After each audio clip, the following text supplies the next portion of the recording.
Hey yo, what's going on YouTube? It's your boy the D here, aka the captain of the Thunder God Pirates.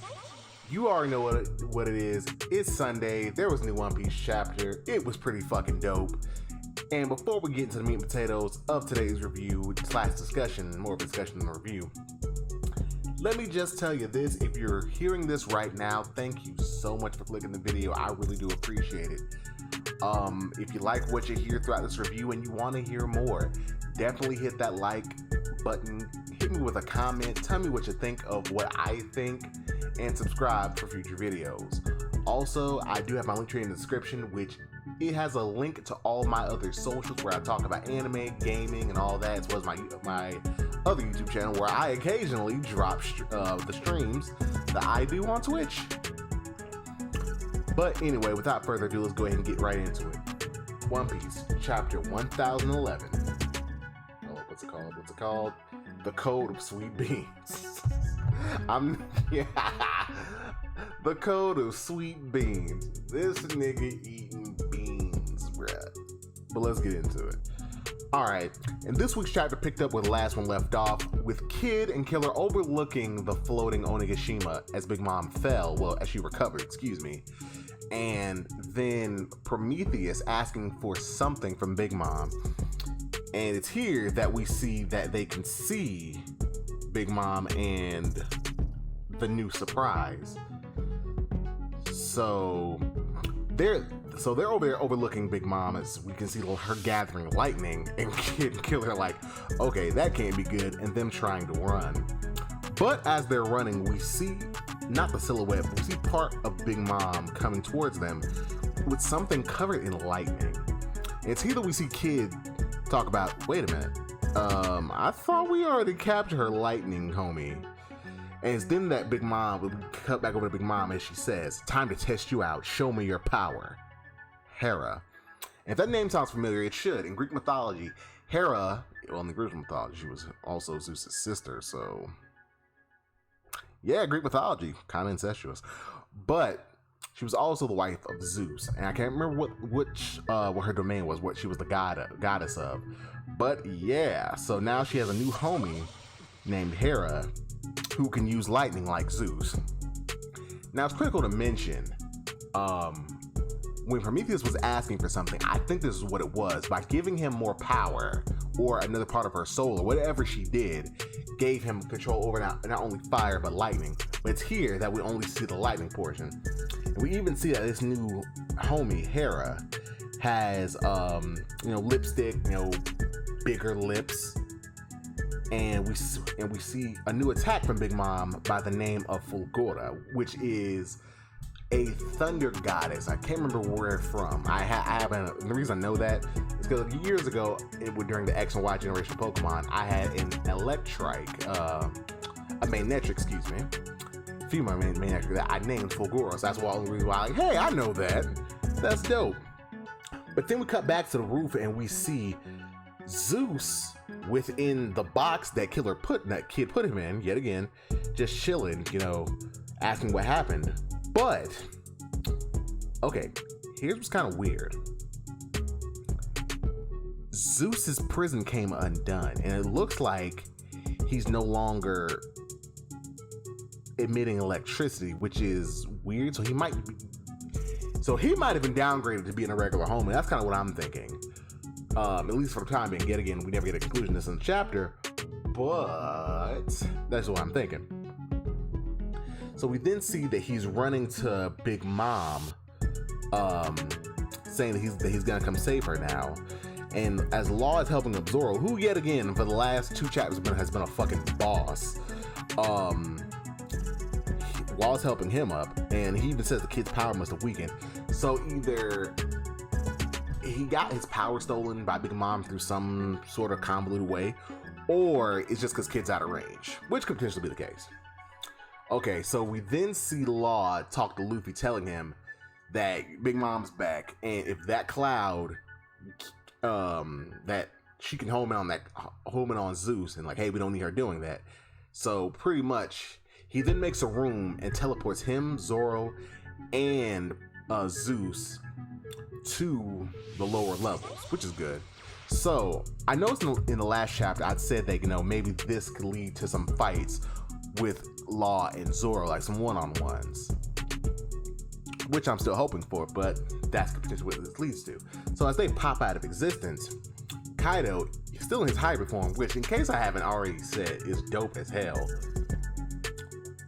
gets up and he even starts to laugh as Luffy's kind of huffing.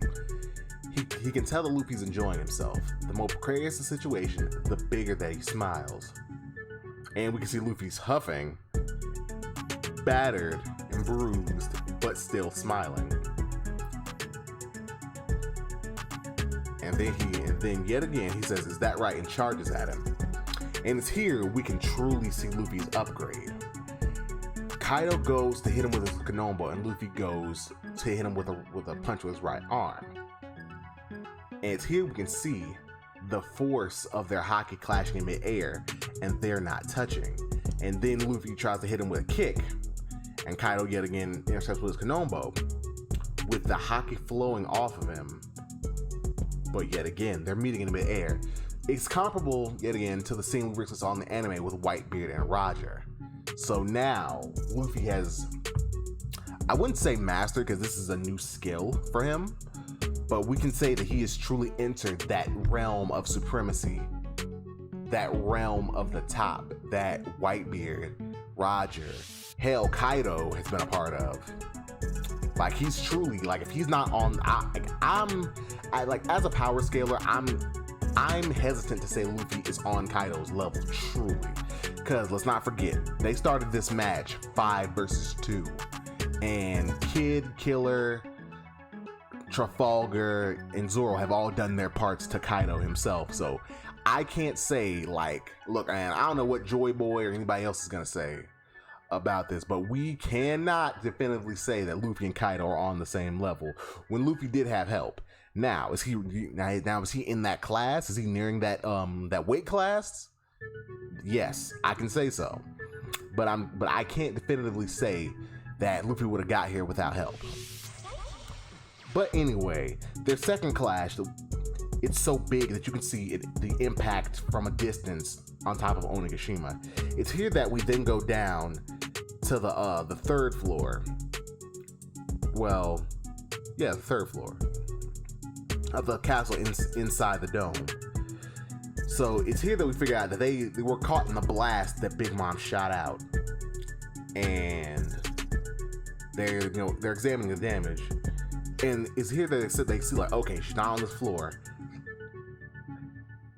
And they're like, okay, we're going down. Reason being is because they know, like, okay, if we have to fight her alongside Kaido again, it's not gonna be good. And then we see as they're running through the hall, we see some beast pirates notice them and come charging. And as they're charging, we see someone say, "Move." Straw Sword. And it's here that we only know one person with an attack like that. The holder of the straw fruit, headliner, and I guess now ex-captain of the Hawkins Pirates, Basil Hawkins.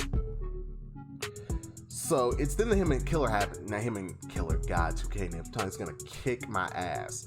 But it's here that we see Kid and Hawkins have an exchange, to which Kid calls him a traitor. Now Hawkins rebuts like, look, we were both betrayed by a poo. All I did was avoid a fight I knew I couldn't win. And he compliments me. You did well to survive that. And it's here that Killer steps up and tells him to go and find Big Mom, telling him that they can't leave her unchecked.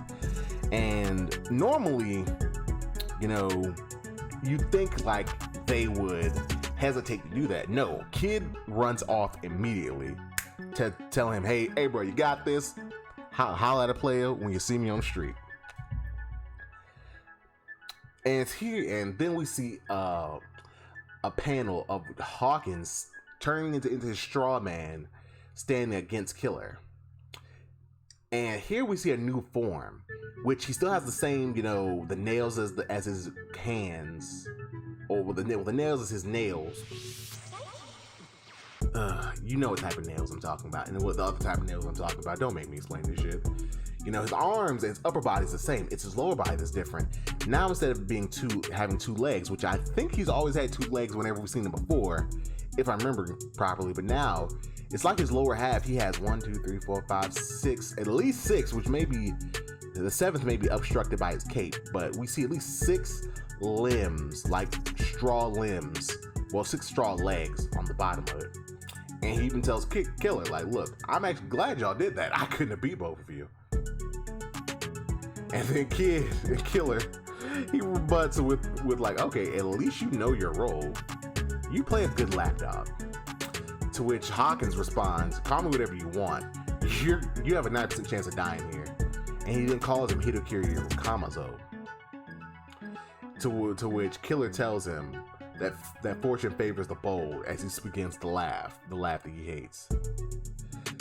And Hawkins, before they fight, which they do cut away from, best of luck to you, Killer.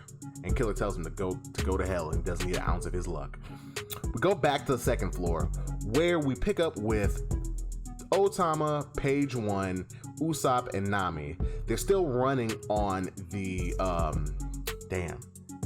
the lion dog. That's the best way I can describe it. I cannot remember the proper name off the top of my head. But they're still running for him, and even Page One has grabbed onto it.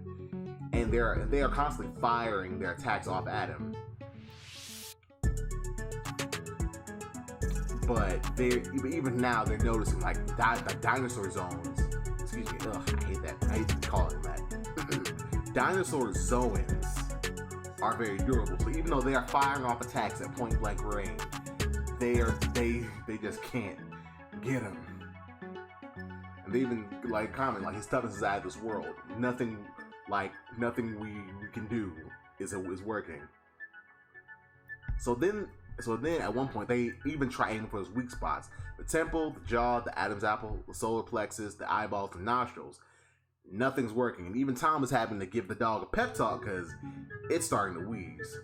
She then goes on to say if they can reach the center stage, they can command all the enemies that Horselina, Speed, fed the millet dumplings to. And she even, hey, if they join their side, then her job is done. And they just need to get to the stage. But Nami overhears this and like, look, don't be ridiculous. We're gonna protect you.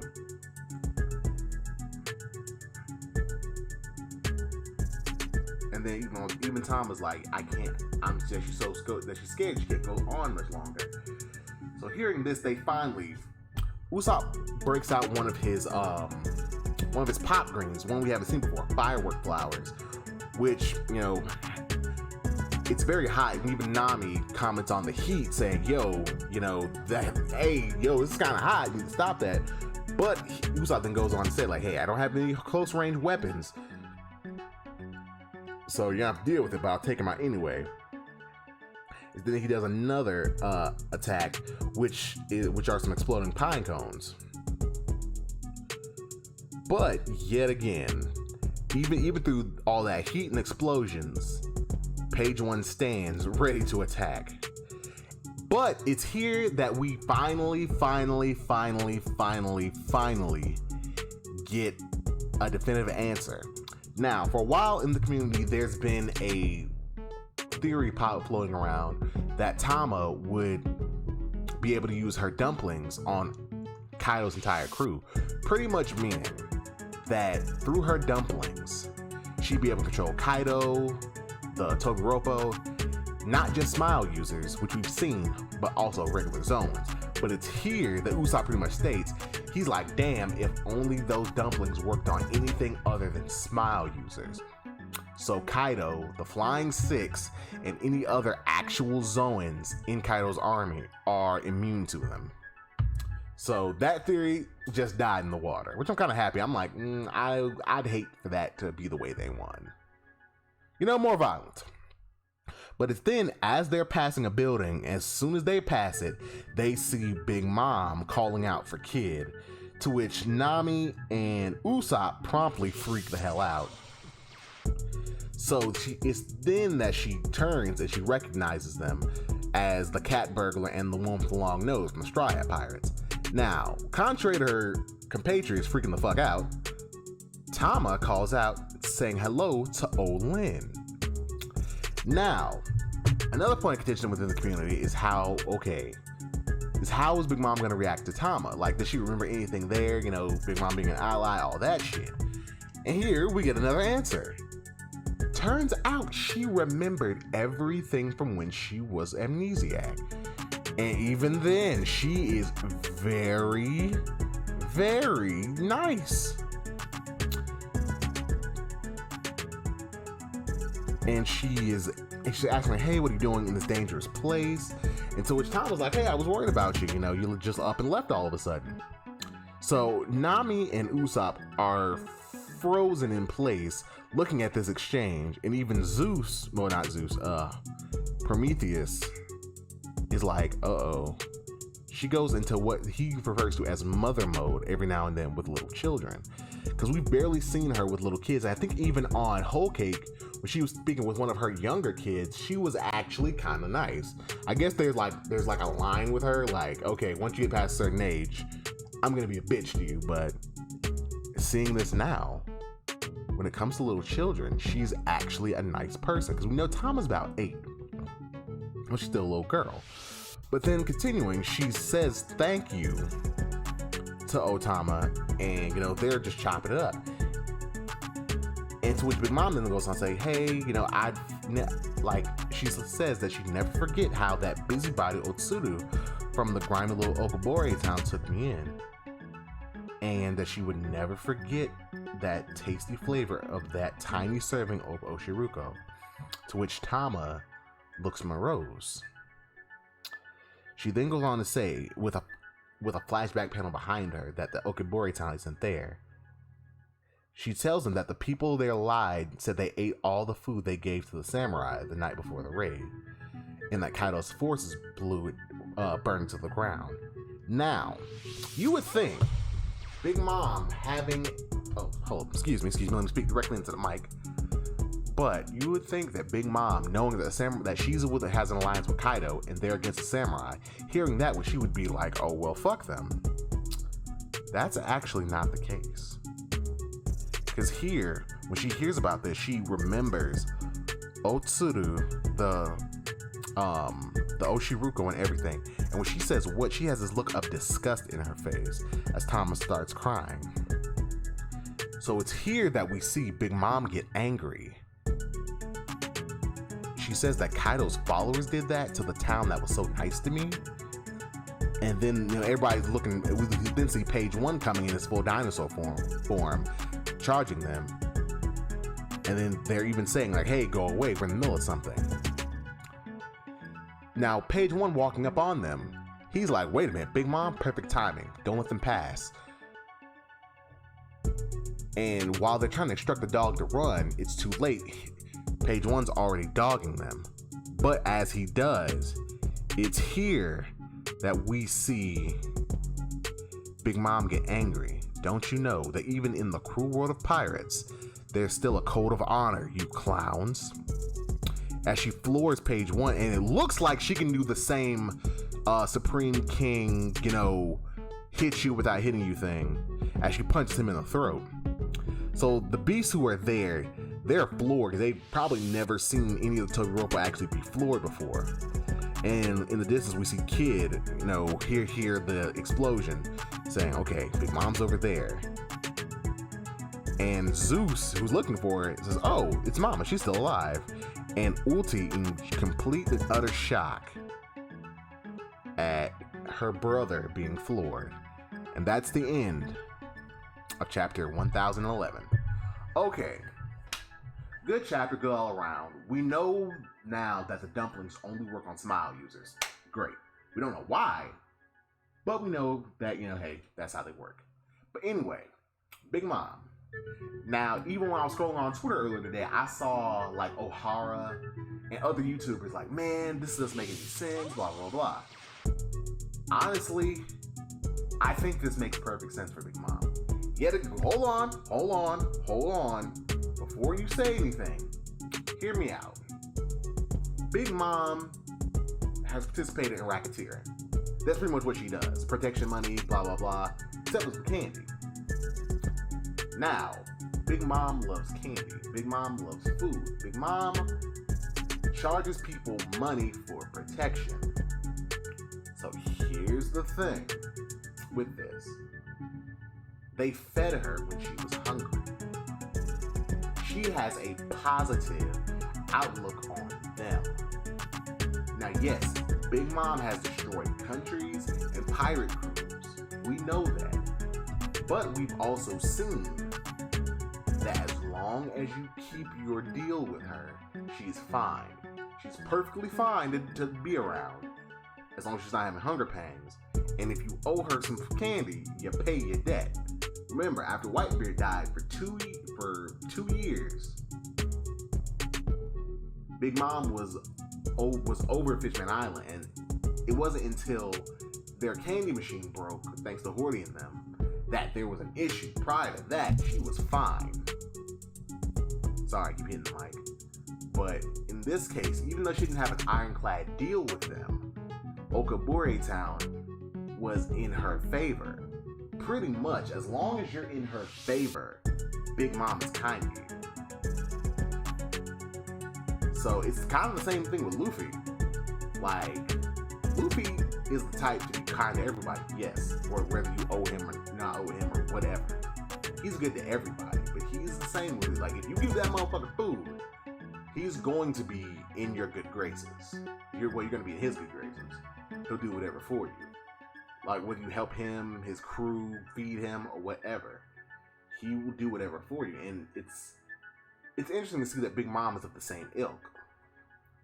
Like, hey, those people were good to me. I might be like, fuck all y'all, but they were on my side. They fed me. They gave to me in my time of need. Therefore, you don't touch them. So Osuru, without even knowing, kind of helped save this entire town. And, well, kind of not only save the entire town, but indirectly made Big Mom an ally. Some people are like, oh, she's talking about a code of honor, blah, blah, blah, blah, blah. And we've seen in the past, Big Mom has been willing to double-cross people to get what she wanted. Now, granted, it's not a perfect one-to-one, like, okay, Big Mom just makes all the sense. Because, yeah, the way she did Judge in the German Double Six was kind of underhanded. But remember, she never, like, Judge and them came to her on some business shit. Well, no. Actually, let me not say that. It's not perfect, but I do get it. Judge and them were not in her good graces. Suru and them got in her good graces. Like, that's just the most. Now, can she go like, oh, even the crew or the pirates, there's a code? She may not have the most stable leg to stand on in that respect, but it does make sense why she would defend Tama. Okabore Town and all that. It does make sense why she would get mad for that. But anyway, chapter was good. I'm eager to see what Ulti's gonna do, because Ulti and Page 1 are of the ilk. Well, not ilk. I'm using the word a lot lately. They're of similar power level, which means that, hell, even Queen, who is stronger than them,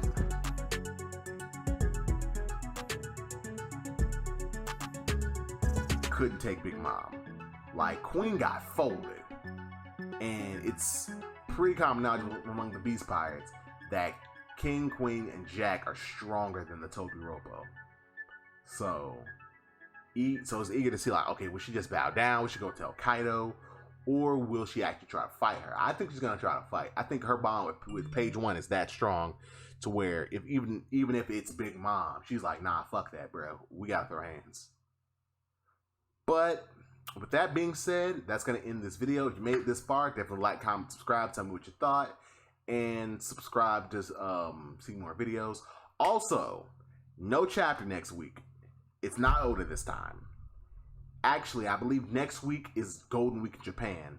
So there's not going to be any One Piece, My Hero Academia, Jujutsu Kaisen, which I've actually started watching the anime. I'm current with the manga, but I just watched Star Wars anime, so that's dope. And no Black Clover. Well, no Shonen Jump series in general. Golden Week, not Oda. So next chapter doesn't hit till May 9th. So I'm gonna see y'all again in 2 weeks for chapter review. This week I want to get out my anime movies video. So if you want to hear about anime movies, because I did recently see the Demon Slayer movie this past Friday, April 23rd. I don't know if I'm going to talk about that in depth or not, but I do want to just talk about anime movies in general. And without further ado, thank you so much for joining me. This has been your boy, The D, signing out. Holla at your boy when you see me on the street. Peace.